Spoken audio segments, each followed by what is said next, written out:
Estou aqui com o professor Marcos, especialista em trânsito. Então tem uma abordagem assim bacana que nós vamos estar fazendo com ele, para ele estar explicando para nós como que funciona. Professor Marcos, boa tarde. Boa tarde, Roseli. Obrigado pelo carinho aí de acolher esse bate-papo, para a gente de alguma maneira levar ao seu público algumas recomendações e orientações de trânsito que infelizmente todos passamos, né? Eu gostaria de abordar o assunto com o professor Marcos sobre a seta, a importância de dar seta, de sinalizar. Vamos lá então. O Código de Trânsito, ele estabeleceu algumas regras, né? Até porque o Código de Trânsito é um código de conduta. É uma maneira onde você coloca num diapasão o comportamento das pessoas, como elas irão interagir no trânsito. Muitas vezes, essa falta de interatividade, de encontros, de contato, acabam ocasionando acidentes. E acidentes, muitas vezes, fatais ou que deixam sequelas. A abordagem que o Código de Trânsito faz no capítulo 3º é o uso convencional da luz indicadora, da seta, né, vulgarmente chamado de seta. A seta ela deve ser utilizada todo momento que eu resolver ou pretender mudar a direção, mudar o trajeto que estou seguindo. Então, o motorista se comunica com o outro através de sinais, e a seta é um dos sinais usuais. Então, eu estou na faixa da esquerda e pretendo entrar à direita. Para isso, eu preciso acionar esse dispositivo e não necessariamente naquele instante adentrar. Por quê? Porque pode estar vindo um outro veículo, uma motocicleta, um ciclista, e eu não percebi, até porque o veículo ele possui no mínimo 6 pontos cegos, onde eu olho, tem o batente, tem a parte da lateral do vidro, em que me oculta a presença de outros veículos e outras pessoas. Então eu sinalizo, espero alguns segundos e, não percebendo movimentação alguma, eu vou para o local pretendido. Outra falha muito comum é que o motorista esquece a seta acionada, que é um outro problema. Ele sinalizou e o mecanismo automático não funcionou. E está lá sinalizando que vai entrar numa determinada via e ele não entra. E isso induz o outro condutor a erro. Então a seta ela é importantíssima.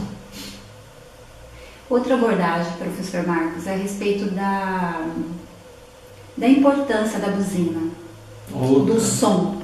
Sim, outro assunto importante, né?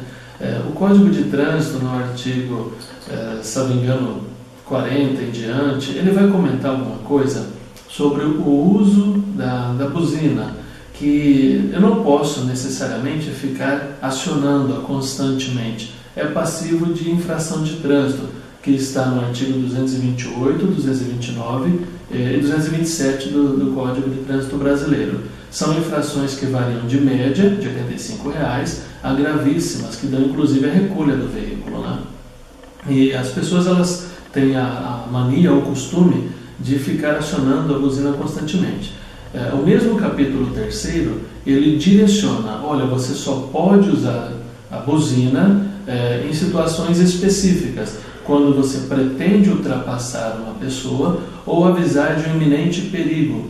De repente, vamos fazer uma conjugação aqui. A pessoa sinalizou que vai entrar à direita, ela está fazendo uso da seta, imediatamente ela converge.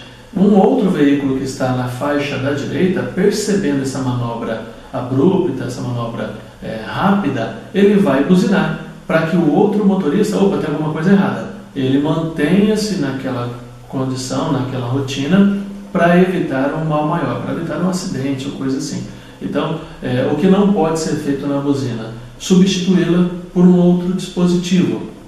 Alguns colocam aquele som do Tarzan, imitando Tarzan, ou falando alguma coisa, né? Essa mudança, ela condiciona uma infração de trânsito. E uma que é muito comum, e isso os vigias noturnos vão ficar um pouco bravos comigo, mas é uma maneira de orientá-los para que não caiam nesse erro, é substituir a buzina ou colocar uma sirene. A sirene ela é específica das polícias e dos veículos de urgência e emergência. Então, quando aquele vigia noturno coloca aquela buzininha para dizer, olha, estou patrulhando a sua rua, né? Aquela sirene que ele está utilizando, ela é enquadrada como uma infração grave e dá remoção do veículo para o pátio. Então ele não pode usar esse dispositivo. Isso aí é proibido por lei. Olha, é uma dica muito importante, temos que ficar ligados nisso. Justamente. Creio que a intenção do seu site, a intenção dessa matéria é ser proativa.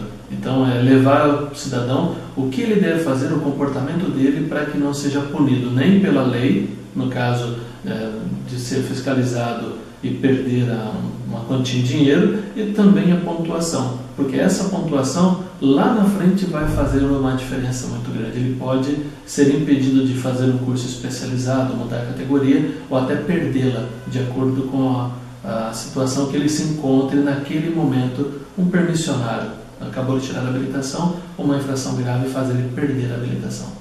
Até porque também o uso da buzina em qualquer momento pode causar um acidente, né? Inclusive, é proibido pelo Código de Trânsito o uso de buzina após as 22 horas. Então, entre 22 horas e 6 da manhã, não é permitido o uso da buzina. E outra questão, próximo a hospitais, escolas, isso é prejudicial. E fazendo ainda uma outra abordagem nesse mesmo segmento, existe o crime de poluição sonora.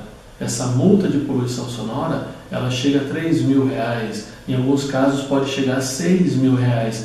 Eu não uso o Código de Trânsito, eu uso o crime ambiental. Então, pode, por poluição sonora, trazer um prejuízo ainda mais grave para o infrator, para o motorista. Muito obrigada, Marcos. Disponha, muito obrigada Roseli. mesmo. Ele vai estar sempre conosco a partir de agora, fazendo um apanhado assim da lei de trânsito, nos explicando, nos informando, levando para você, o nosso leitor, nosso ouvinte do nosso site, que está uma graça, foi para o ar, está maravilhoso. Muito obrigada pelas visitas que nós estamos recebendo, estou contentíssima. E o professor Marcos vai ser um parceiro nosso, vai estar sempre nos orientando, vai estar sempre aqui com a gente. Muito obrigada. Obrigada, professor. Eu agradeço e fico à disposição, que se alguém tiver alguma dúvida, manda para o site e a gente responde aqui. Muito obrigada. Obrigado.